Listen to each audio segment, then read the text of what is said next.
All right, I'm sitting here with Josh. How you doing? All right.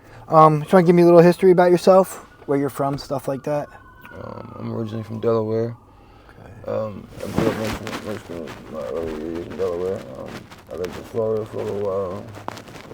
Lived in Louisiana for a little while. Came back up here. I've been in Philly, if I'm not in jail, for pretty much since 2017.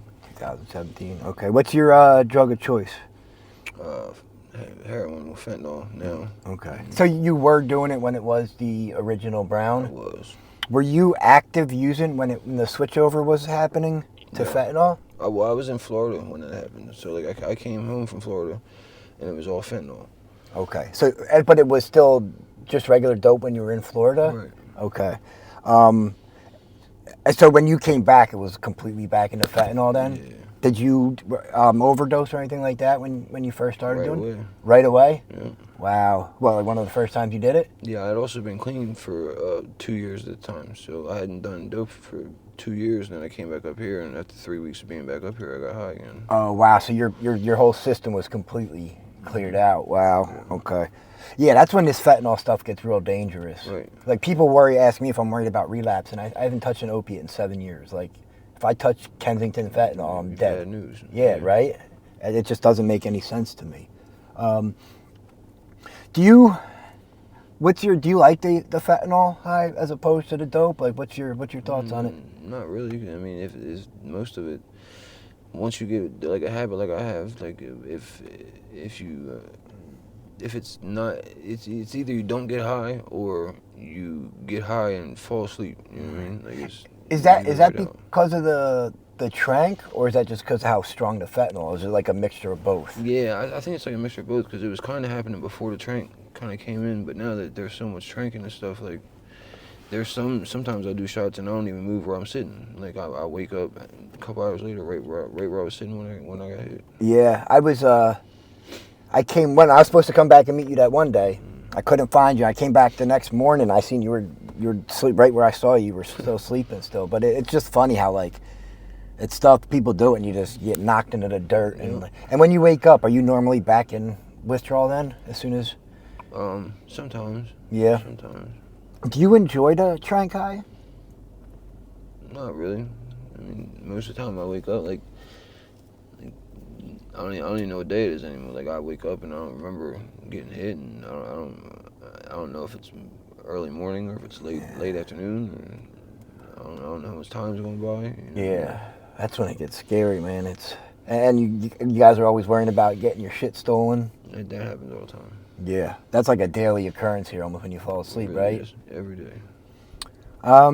Have you ever tried to get into a shelter or housing or anything like that yet? No. Is there are you opposed to it, or you just haven't even thought about doing? I just haven't done it. No. All right. No, because I know like back when I used to come down here, the shelters used to be, it wasn't good because you'd have to go there at like 6 in the night, Right. and then you're locked in overnight. Right. But now a lot of them are changing how they operate down here. Yeah. You can come and go as you want, and so you're not locked in there getting sick and all that. That's why I think it could be a good idea for people to get in there now. Right. Do you have any? Are you good down here? Right, not good, but are you? Do you have any desire to get off the streets? Or are you kind of okay in your run right now? I mean, I think about it sometimes, but I try to keep myself so caught up in stuff that I don't really have time to think about it. Right. I feel you. Now, do you know where to reach out if and when you're ready to go away? Absolutely. All right. And do you have any sober support out in the world that you can use if you do get clean, or is that something you'd have to like? No, I do. Oh, you do? Yeah. Okay. So you know what you do. You just gotta Just doing it. just doing it. Yeah, man. It took me once I was like, all right, I'm done getting high. It was like another 3 years before I finally got off Right. out of the abando, and Yeah. it's just that time doesn't stop moving. Right. So, what do you do for sleeping out here? Are you completely out in the elements like I saw you the other day? Yeah. All right. I see you down here a lot. Would you want me to bring you a tent if I can get a couple Yeah, tents? that'd be awesome. All right.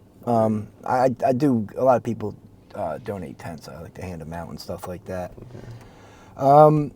All right. Well, listen, we'll just do a quick one. I know I just wanted to, I said I'd do this with you. I wanted to give you the money. It's Christmas time. I got to go with my family. But I was just driving. And I saw your face as I was driving by. I was like, ah, shit, he's awake. Let me. I'm glad you saw me and you waved me down.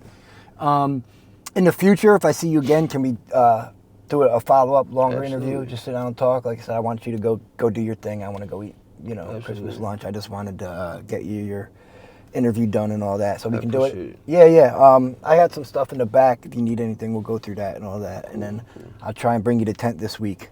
All right, man. Thank you. All right. Have a good day, man. I hope you're the best.